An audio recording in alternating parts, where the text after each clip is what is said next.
Bonjour à tous et à toutes. Je suis ravie d'être ici avec vous. Mon nom est Marion Deveuvet, comme elle vient de le dire. Je suis journaliste scientifique ici à l'Université de Lausanne. Mais je suis aussi primatologue de formation, c'est-à-dire que j'ai étudié des primates et plus précisément des chimpanzés sauvages. Et ça tombe bien parce qu'aujourd'hui nous allons parler des singes, nos plus proches cousins. Alors, avant qu'on parle de ces singes, je vous laisse scanner ce QR code, maintenant tout de suite, parce que ça va vous permettre de poser des questions tout au long de l'événement. Et à la fin de l'événement, on va pouvoir répondre à toutes ces questions, si c'est pas beau ça. Donc, scannez-le maintenant. Et puis, dès que vous avez une question, vous l'écrivez, et ça apparaîtra à la fin.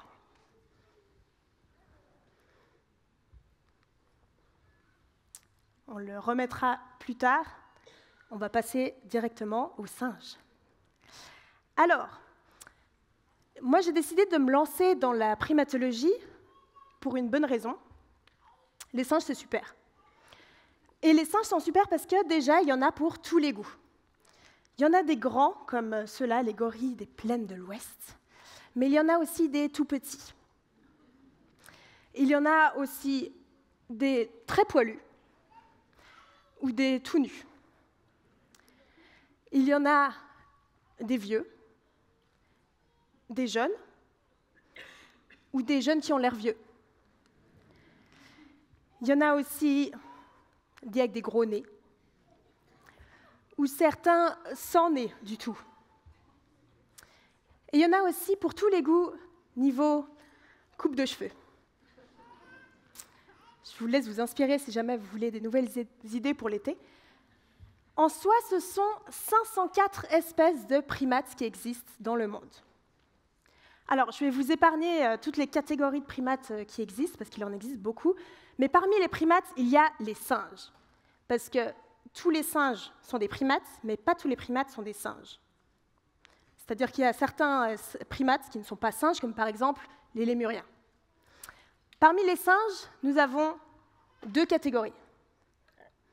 Les platyrrhiniens, ou appelés aussi singes du Nouveau Monde, habitent en Amérique latine. Ils ont une queue préhensile qui permet d'attraper des objets très pratiques. Et sinon, nous avons aussi les catyrrhiniens, qui eux sont appelés aussi singes de l'Ancien Monde, qui habitent en Afrique ou en Asie. Et parmi les catyrrhiniens, on a de nouveau deux catégories, les cercopithècidés, jamais facile à dire, et les grands singes. Parmi les grands singes, 6 espèces. Les chimpanzés, les bonobos, les gorilles, les orang-outans, les gibbons, et surtout, à ne pas oublier, nous, les humains. Et c'est là un tout autre intérêt d'étudier les singes, à part le fait qu'ils ont des super coupes de cheveux, c'est le fait que nous en faisons partie, et donc ils permettent de mieux nous comprendre, nous, ou de savoir au moins d'où l'on vient. Malheureusement, beaucoup d'espèces de primates sont en voie d'extinction. Sur l'image en haut, vous voyez la dispersion actuelle des espèces de primates.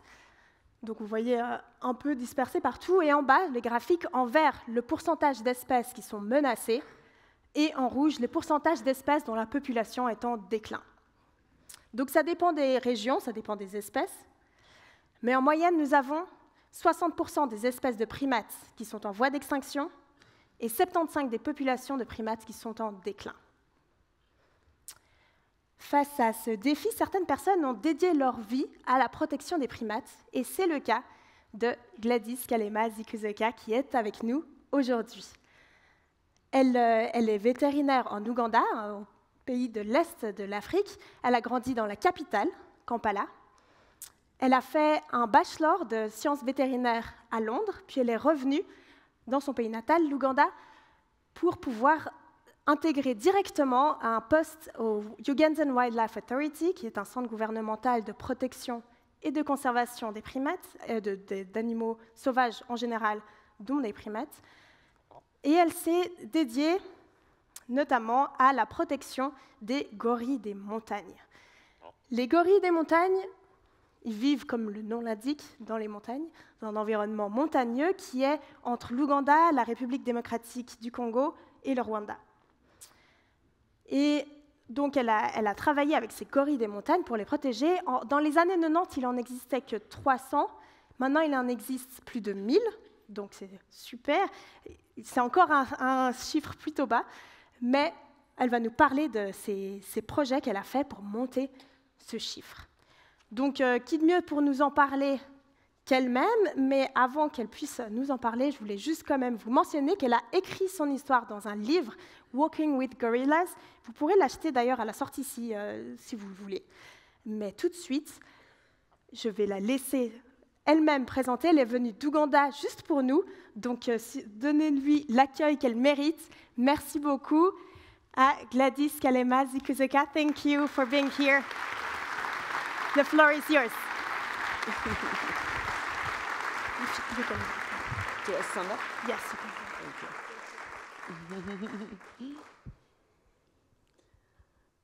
Bonjour, bon après-midi.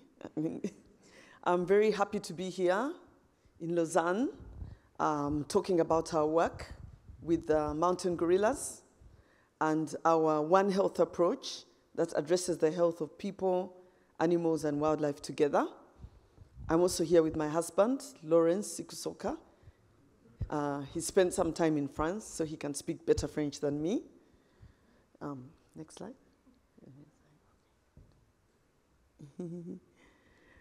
The mountain gorillas are really amazing.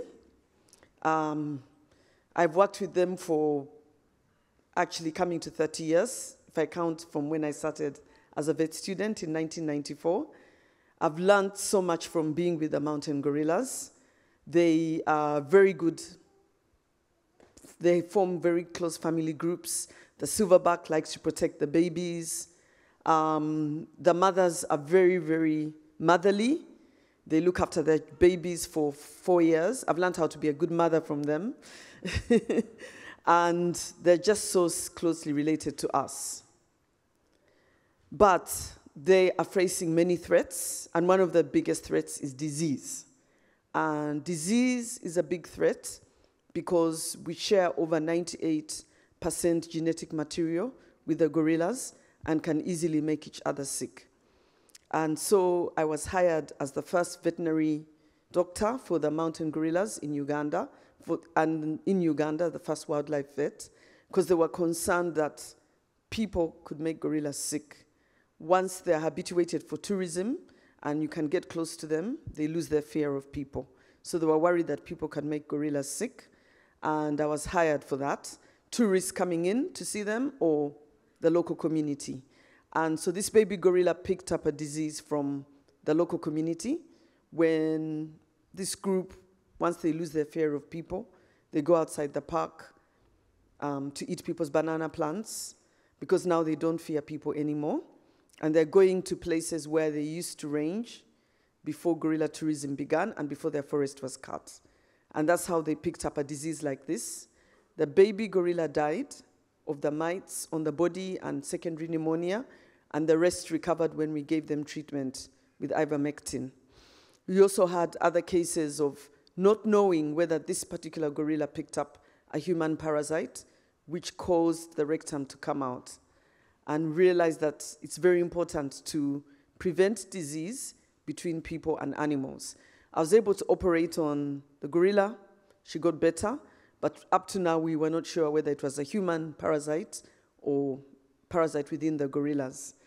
So we developed these brochures in my last year working for the government as a first vet doctor, looking at prevention of disease between people and animals. And it was both in English and the local language, as you can see. This was a turning point in my life because when we met with the local community, they told us, I told them what the problem was, how gorillas got sick. We met around 1,000 people in 8 villages around the park, and they explained to me, I was about to tell them what the solution is, but the ranger touched my arm because I went with the ranger and the district health people, and they told me lots of things which I wasn't going to propose to them, but were much better for them. So that was also another learning experience for me as a veterinarian. And one thing they wanted is health services to be brought closer to them. They wanted to continue to strengthen the human-gorilla conflict team that herds gorillas when they come out. And they also wanted us to continue to support the gorilla guardians who had gorillas back and to continue with the health education.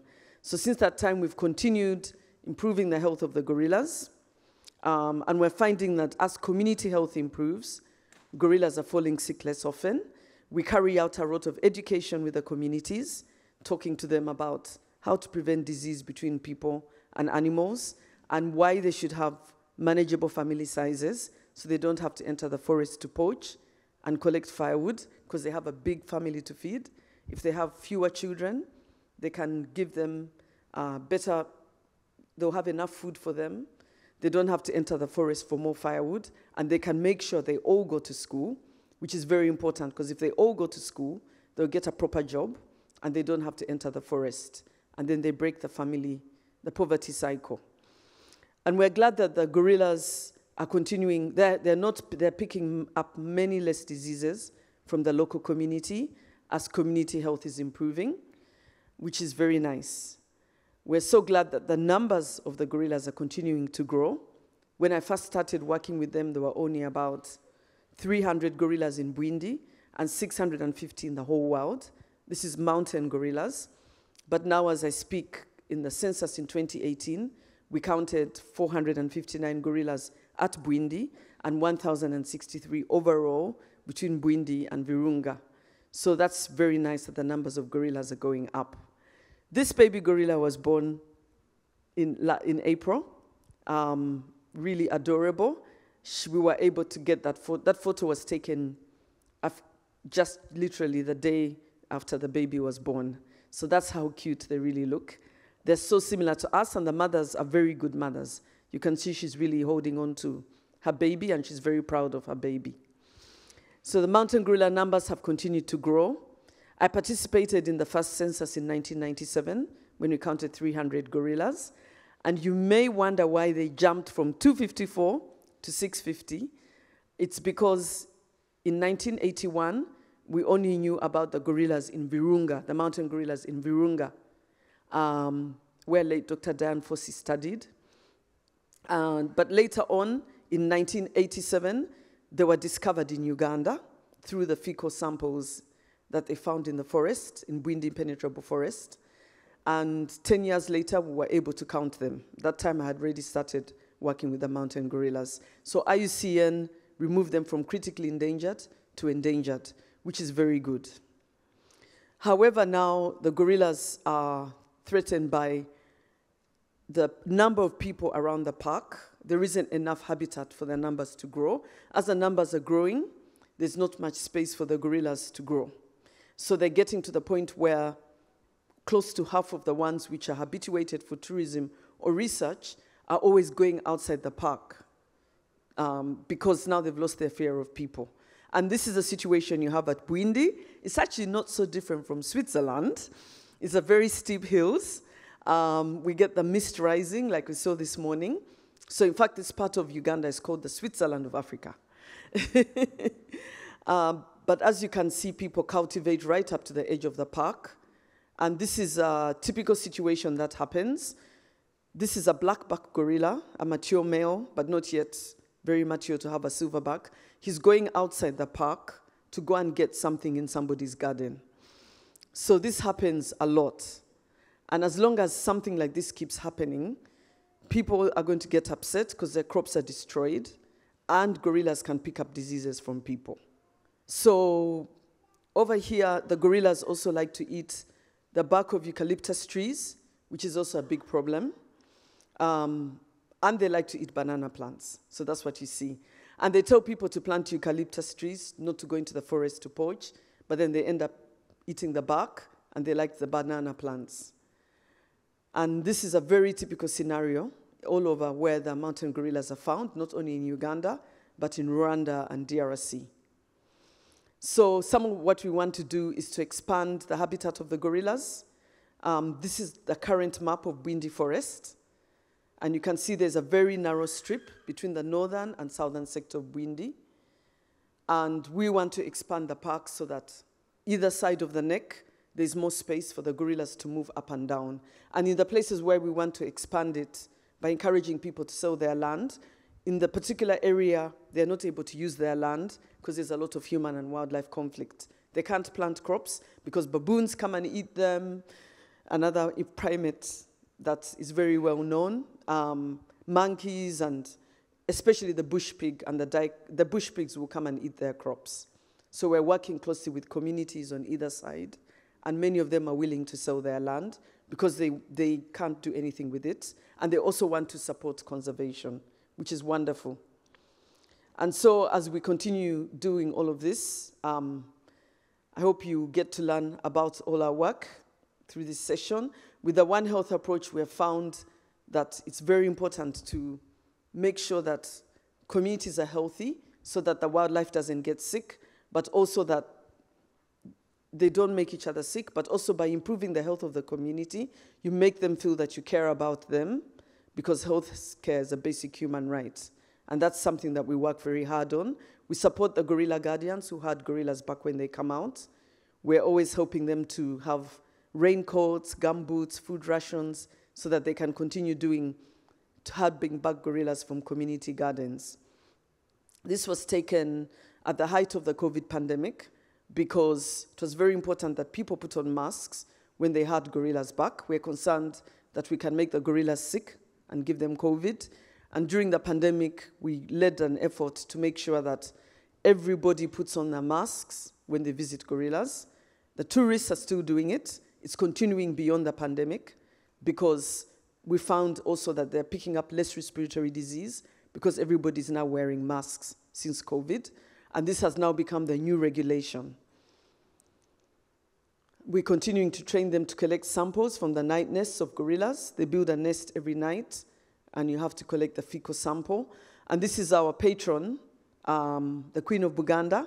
This is when we were celebrating 20 years of our non-profit, our NGO, in December last year. She helped to open up our new center. And over here, we continue to work with the women. We're very pleased that through our approach, because we work with many women, and we're dealing with healthcare, we end up working with a lot of women. And so through our approach, we find that women are getting more involved in conservation, and men are getting more involved in healthcare, which is very important for bringing about gender equity. They talk about the benefits of family planning, and they give injections to the women who want that contraceptive. And this is really helping communities to coexist with wildlife. During the pandemic, we started to support them with fast-growing seedlings. These are because they were hungry, and silverback gorilla, mature male silverback, was killed from one of the gorilla groups, Rafiki, which means friendly. He was used to people, but this poacher took an opportunity because no tourists were coming. There were lockdowns all over the world. He was hungry, so was the community, but he wasn't trying to kill the gorilla to eat it. He was just trying to kill a bush pig, and when the bush pig screamed and the gorilla charged him, he got scared. So he went to jail for 11 years, which is a victory for conservation. But, however, there were more and more hungry people during the pandemic, so we started to provide them with fast-growing seedlings, which can grow within 1 to 4 months, because most people said they were poaching because they were hungry. We've so far distributed to 3,000 households more recently, but closer to the pandemic, it was 1,500. And the first 1,000 said that the reason why they're poaching is, many of them said, because they're hungry. So this has all become part of our One Health approach. Finally, I'll talk about Gorilla Conservation Coffee. This is, we started to support coffee farmers around the park. We give them a good price for good coffee so that they don't have to enter the forest to poach and collect firewood. And a donation from every bag sold goes to support the community health, gorilla health, and conservation education programs of CTPH. These are the farmers we work closely with. These are the lead farmers. It's really great to be able to work with them. And the coffee looks like that. It's actually named after my favorite gorilla, Kanyonyi. I took the photo, and it was stylized, and it signifies how conservation efforts have really gone ahead at Bwindi. and why people should protect the gorillas. We do have some coffee for sale outside. We also have the book for sale, if you'd like to buy it, and I'll autograph it. And so we're really excited that the mountain gorilla numbers are growing, and I encourage you all to come to Bwindi and visit the mountain gorillas. Thank you so much. Merci beaucoup, and we hope to see you visiting and supporting our conservation efforts. Thank you. Thank you so much. C'est là où on voit l'approche One Health, où c'est vraiment une santé. Pour s'occuper de gorilles. En fait, il faut aussi travailler avec les communautés locales, on parle même de café, etc. Donc, merci de nous avoir présenté tout ça. Je n'avais pas précisé avant, mais en fait, on a un super travail de traduction en même temps. Vous avez vu qu'il y avait une intelligence artificielle derrière. Ah, elle traduit même mon français. Qui permet d'avoir... C'est une intelligence artificielle, donc bien sûr, il y a des erreurs, mais comme ça, vous avez un peu une idée de ce qui se passe. Mais surtout, nous avons des traductrices qui sont en haut et qui donnent une traduction dans les casques de certaines personnes. Donc, merci à elles. Alors, on remet le QR code ici, si jamais vous avez des questions, puisqu'on va pouvoir maintenant discuter tous ensemble de primates. Mais avant de discuter, on va quand même présenter les deux autres personnes qui sont ici avec nous. Avant ça, je voulais juste vous montrer cette photo que j'ai prise sur le terrain il y a à peu près 3 semaines en Ouganda. C'est une femelle chimpanzé et puis sa petite fille. La femelle voulait faire une sieste.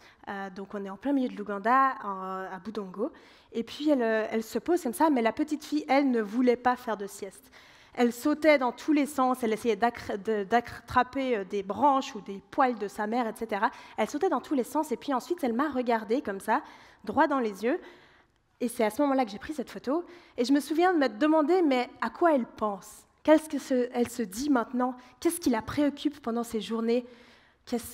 Comment se passe sa vie au final? Et est-ce qu'elle se demande aussi ce à quoi moi je pense? Mais toutes ces questions, c'est super intéressant, mais c'est aussi très difficile de répondre à ces questions scientifiquement. Mais il existe quand même des méthodes et des études qui le font, et surtout des primatologues qui le font, dont ces deux ici. La première, c'est Erika van de Waal. Elle est primatologue et professeure assistante ici, elle est chez elle à l'université de Lausanne. Elle travaille sur les singes vervets, qu'on voit ici, c'est ces petites boules de poils trop choux. Et puis, elle fait des expériences sur le terrain pour essayer de comprendre surtout leur socialité. On va voir avec elle ce que ça signifie. Elle suit 7 groupes de singes vervets et elle a fondé le Inkawu Vervet Project, qui est un centre de recherche qui permet d'étudier cette socialité chez les singes vervets. Ce sont 15-20 personnes qui travaillent sur le terrain, dont 7 locaux. Et c'est situé en Afrique du Sud, dans la réserve privée de Mawana, dans la province du KwaZulu-Natal.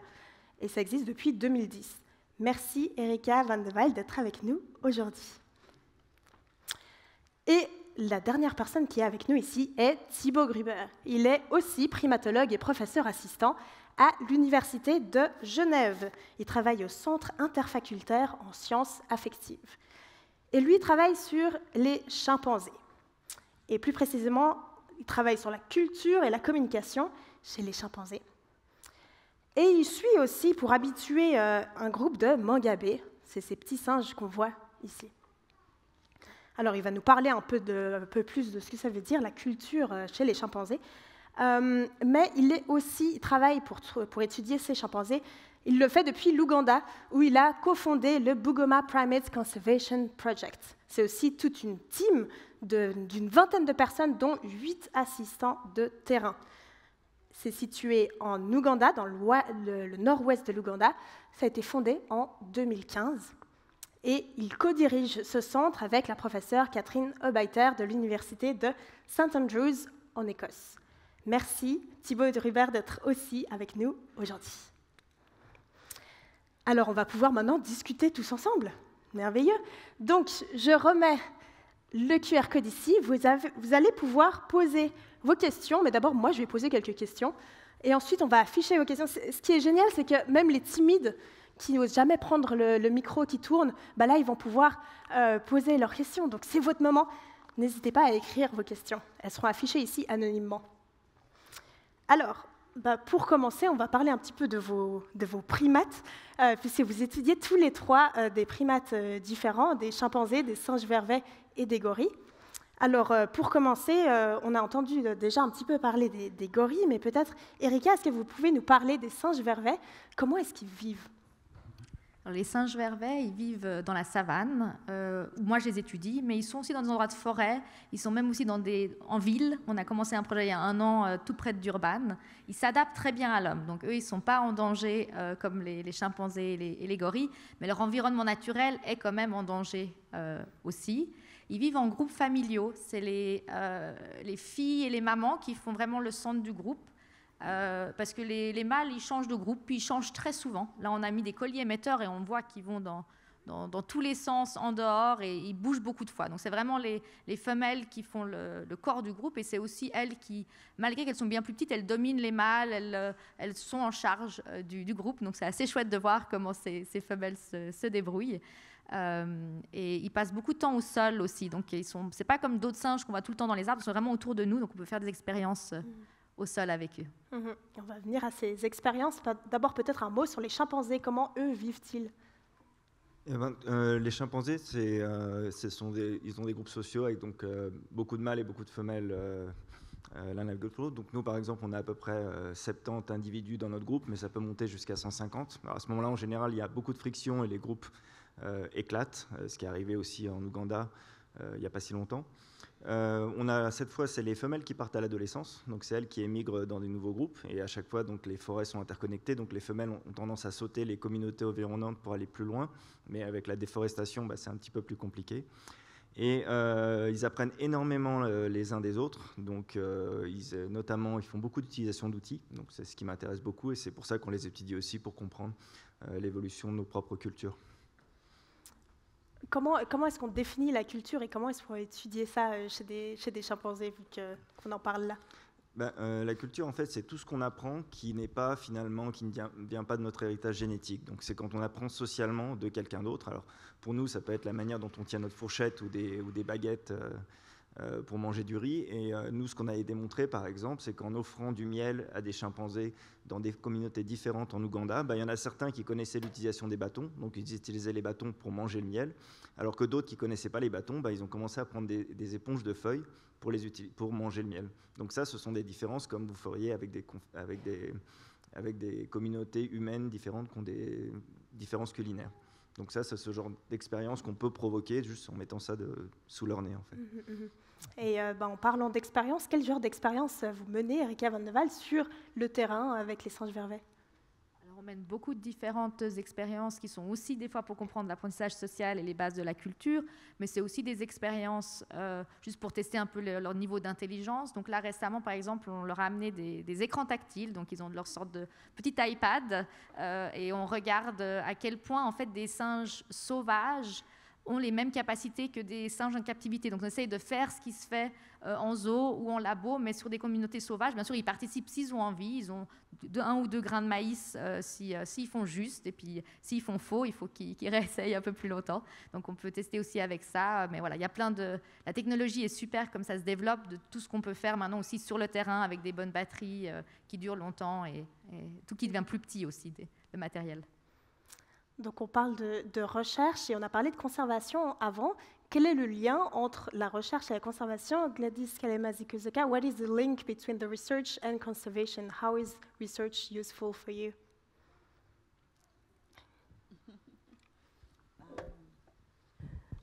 Thank you for that question. I would say that there is a big link between conservation and research. And for example, that's how I started. And I've always followed that. Having found when I went out as a vet student that the gorillas that were visited by tourists had a higher parasite burden than the ones visited by researchers, because there are many more tourists visiting those 2 gorilla groups than a few researchers visiting one gorilla family. It made me realize that we can easily make them sick. And even when I got there, I wasn't feeling well and I had to get better before I could visit them. And this made me feel that, I should become a full-time wildlife vet. And I wrote to the director of the national parks and convinced him to hire me as their first vet. And then they realized, yes, actually, we do need you because also tourism can bring more threats like flu. And actually, through our work, we found having, as I mentioned in my presentation, when people made gorillas sick, they got scabies from the local community. Eventually, 4 years later, we founded an NGO to improve the health of the people and the gorillas together and other wildlife, which is now commonly called One Health. And through this, we're finding that as we're improving community health, gorillas are falling sick less often. And this is one way that research can really directly contribute to conservation. Est-ce que dans l'autre sens, la conservation est utile pour la recherche? En fait, j'ai envie de dire que moi, c'était un petit peu comme Gladys, peut-être parce que Gladys travaille sur les parasites et la santé. Moi, je travaille donc sur les différences culturelles. Et à l'origine, on a fondé le projet de Bugoma parce que j'avais travaillé dans d'autres forêts et je voulais savoir ce que les chimpanzés en plein milieu faisaient, parce qu'on ne les connaissait pas du tout. Et finalement, on comprend quand on travaille sur le terrain, qu'on commence un nouveau projet, qu'on ne peut rien faire sans les communautés environnantes. Donc c'est exactement ce que Gladys disait. Finalement, c'était un projet de recherche qui est devenu un projet de conservation. Et puis, de manière amusante, on vient juste d'intégrer maintenant notre propre ONG. Donc on a une ONG française qui supporte le projet avec un prof suisse. Et maintenant, on a une ONG ougandaise aussi. Donc j'ai un peu le même cheminement que Gladys 15 ans après, où finalement la recherche, mais cette fois du côté de la cognition, nous amène à la conservation. Et puis ça a été démontré aussi que les projets de recherche ont vraiment un impact sur la conservation dans plein d'espèces différentes de primates et même au-delà des primates. Donc il y a ces liens qui sont très très importants et qui nous permettent de parler à tout le monde. Il y a des singes aussi, on n'a pas de singes sauvages malheureusement en Suisse, mais on a des zoos aussi avec certains singes. Pourquoi est-ce que vous allez jusqu'en Afrique du Sud ou en Ouganda pour faire vos recherches, peut-être Erika? Alors, je m'intéresse à la socialité essentiellement dans mes recherches et malheureusement en captivité, la socialité elle est complètement artificielle. On contrôle souvent les naissances, les mâles qui migrent normalement chez les vervets ne peuvent pas migrer. Donc on ne peut pas retrouver une composition normale et souvent on a des très petits groupes. Les vervets peuvent être aussi jusqu'à 80 individus ensemble dans un groupe. En zoo, il y en aura 10 ou 15 et donc on ne peut pas du tout étudier une dynamique d'un groupe en captivité et ça biaise beaucoup de choses. Mais après, je ne suis pas du tout contre le fait et c'est très bien qu'il y ait des primates en captivité aussi pour garder génétiquement une diversité et puis aussi pour faire une connexion avec le public, que les gens se rendent compte d'à quel point ces animaux sont incroyables et peut-être fassent plus d'efforts pour préserver leur environnement naturel aussi. On va passer peut-être à vos questions. Moi, j'ai encore plein de questions, mais je pense que vous aussi. Donc, ce qu'on va faire, c'est qu'on va afficher vos questions. Maintenant, on n'a même pas trié, donc j'espère que vous n'avez pas dit trop de bêtises. Donc, je vais un peu en lire comme ça. J'ai vu tout en haut, pourquoi les primates sont-ils si particuliers? Qu'est-ce qu'ils ont de particulier, les primates? Est-ce que quelqu'un a envie de répondre à cette question? Alors, ce qui est particulier, surtout, c'est que nous, on est des primates et que du coup, souvent, on veut comprendre un peu nos origines. Et il n'y a pas de fossiles de nos ancêtres communs, mais en comprenant les primates qui vivent en ce moment, on comprend un peu comment on est devenu ce qu'on est devenu. Donc, je pense que c'est pour moi surtout ça qui est captivant chez les primates. Vous avez quelque chose à rajouter? Moi, je dirais juste aussi, c'est juste, vous regardez dans leurs yeux et puis c'est un miroir de vous-même en fait à chaque fois, même si vous allez au zoo. Récemment j'étais à Gossao où ils ont toute une population de chimpanzés aussi et puis ils s'assoient juste de l'autre côté du plexiglas et puis ils vous regardent autant que vous les regardez. Donc ça c'est peut-être même avec mon chat ou mon chien, c'est pas pareil, vous avez vraiment l'impression de regarder, comme dit Erika, c'est votre miroir et puis vous apprenez sur votre propre histoire en les regardant. Et Gladys a probablement la même chose avec les gorilles de montagne. C'est une expérience absolument incroyable. Si vous avez une fois l'occasion de le faire dans votre vie, c'est incroyable. Je vois une question ici pour vous, Gladys Kalema-Zikuzuka. What is the impact of wars on RDC and Uganda regions in gorilla communities? What is the impact of work in DRC. DRC? And Rwanda and Uganda? And the wars in the area, what is the impact on conservation of gorillas? Yes, the wars are having an impact on the conservation of gorillas. It's mainly a big problem in DRC. Luckily in Uganda and Rwanda, it's fairly stable. But in DRC, because of the war, tourists are not able to go. And the gorillas are actually a little bit clever. They tend to go up the mountain, away from the fighting, wherever they can. But it's impossible to go in. Right now, they're sometimes not able to monitor them. So you can't tell if they're being, if they're sick, or if they have snares being put out, or they're being hurt. So the war really has a big impact. Mm-hmm. And we've been very lucky that in Uganda and Rwanda, it's stable, and this has helped the numbers to keep growing. But definitely war undermines conservation efforts everywhere. And another problem is people end up cutting a lot of trees just to survive because they don't have any other livelihood options. Once tourists are not able to come, they can't give money, to run the operations and pay salaries. And some of it in Uganda is shared with the local communities, also in Rwanda, which makes a big difference. People then coexist better with them. If you don't have such stability and tourism, it makes it very difficult to protect them. Mm-hmm.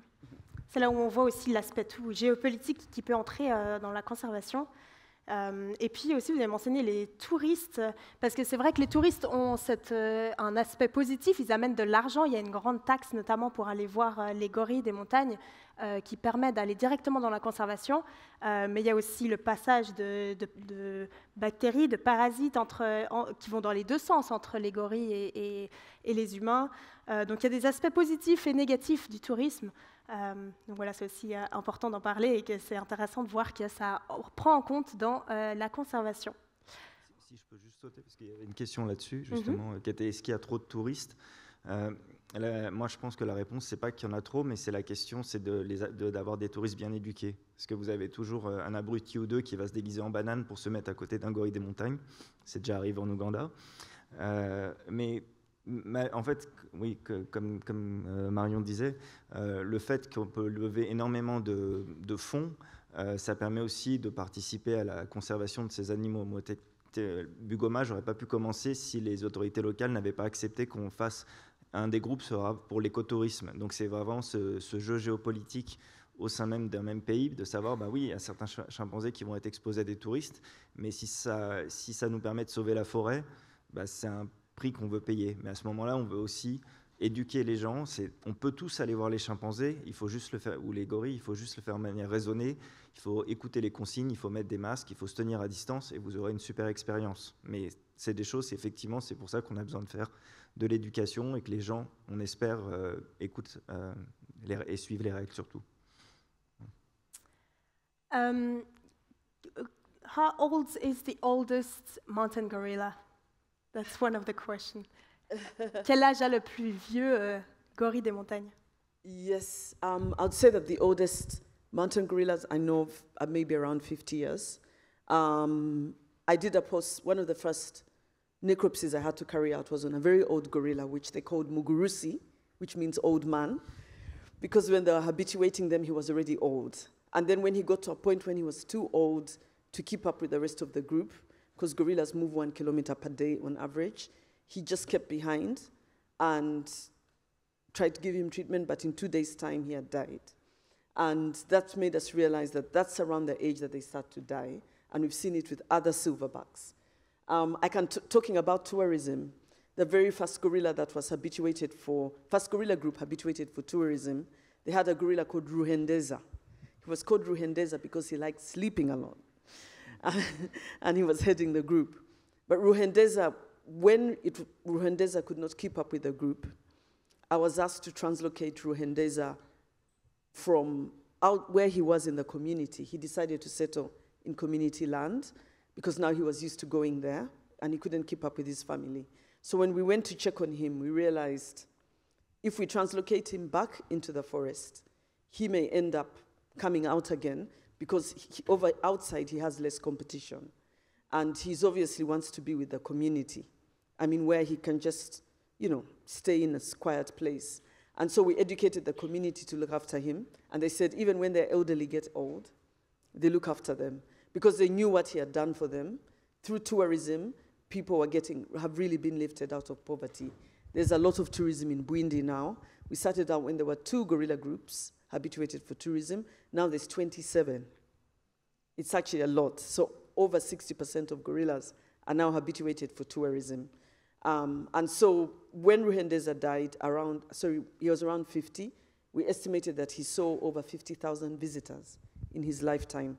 But because of that, the rest of the gorillas are much better protected. So tourism is important, as Thibault mentioned, and you have mentioned, Marion. It's important, but it has its advantages and disadvantages. And the biggest disadvantage is disease that we can spread to them.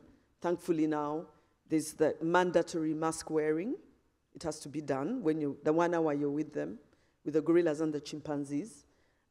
People have to maintain a distance. Unfortunately, the gorillas are very curious. They can come closer than they're supposed to. They break the rules because they're curious. But as long as people are wearing a mask, and before they visit, they take your temperature, make sure you're not sick. So you have to go when you're not sick. And all of this is helping to prevent disease. And during the pandemic, we did not have any case of COVID in the gorillas that we know of because we were collecting their samples and testing them for the virus regularly. But the biggest disadvantage then, another big disadvantage of tourism is they lose their fear of people and they can easily get poached. But we do find that the mountain gorilla population is the only one where there's tourism compared to Western Lowland, Eastern Lowland, and Cross River in the rest of Africa. And it's the only population that's steadily growing. So I think there's a benefit to tourism, but it has to be done responsibly. And we did develop a policy brief for all the countries in Africa that have great ape tourism. We do have the copies in French as well, which are available for people to take home after this session. Thank you. Thank you. On va prendre encore une question. Alors, je ne vois pas très bien, je vais regarder ici. On parle de socialité chez les primates. Existe-t-il des recherches sur la socialité des primates dans les zoos? Cela n'impliquerait-il pas d'étendre cette socialité aux humains qui les entourent?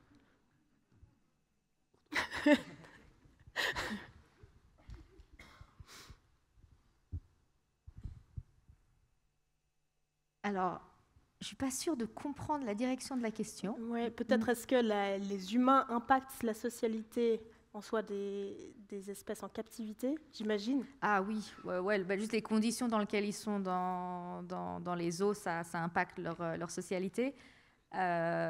Et puis les visiteurs, on voit des comportements très différents, beaucoup plus de grattage, de bâillement, ce qui sont des comportements de stress quand il y a des visiteurs autour, aussi plus de conflits quand les primates ont des visiteurs autour. Et ça, c'est surtout si les enclos ne sont pas assez grands et que les visiteurs ne sont pas assez calmes. Et du coup, tout dépend de comment est le zoo et comment sont les visiteurs. Mais il y a des études qui ont montré que malheureusement, ça peut avoir un impact négatif sur leur stress et changer leur comportement. Après, pour les sauvages, ce qui est intéressant maintenant, c'est qu'on peut leur mettre des colliers GPS, accéléromètre, on peut inférer leur comportement même sans les observer. Et grâce à ça, on peut comparer les jours où nous, les chercheurs, on est avec eux et on n'est pas avec eux. Et on voit que, par exemple, pour les singes vervets, la première année, ils changent leur comportement parce qu'ils ont peur de nous et puis parce que c'est bizarre qu'on essaie de les suivre et qu'on marche avec. Puis après une année, on fait partie du décor comme une pintade ou un arbre et ils font leurs affaires et nous, on peut les regarder très près sans que ça change quoi que ce soit. Donc ça, c'est vraiment super qu'on puisse se rendre compte qu'on a en fait plus d'impact sur ce qui se passe dans la journée, à part bien sûr si on fait une expérience et qu'on amène de la nourriture, donc là on change des choses, mais autrement on peut vraiment les observer comme si on faisait partie de la savane. Et je pense que c'était malheureusement la dernière question, mais heureusement on va quand même pouvoir poser les dernières questions dehors, car nos intervenants, les 3 intervenants, vont rester dehors quelques minutes. Vous allez avoir l'occasion aussi d'acheter le livre Walking with Gorillas de Gladys Kalema-Zikuzoka. Posez toutes vos questions.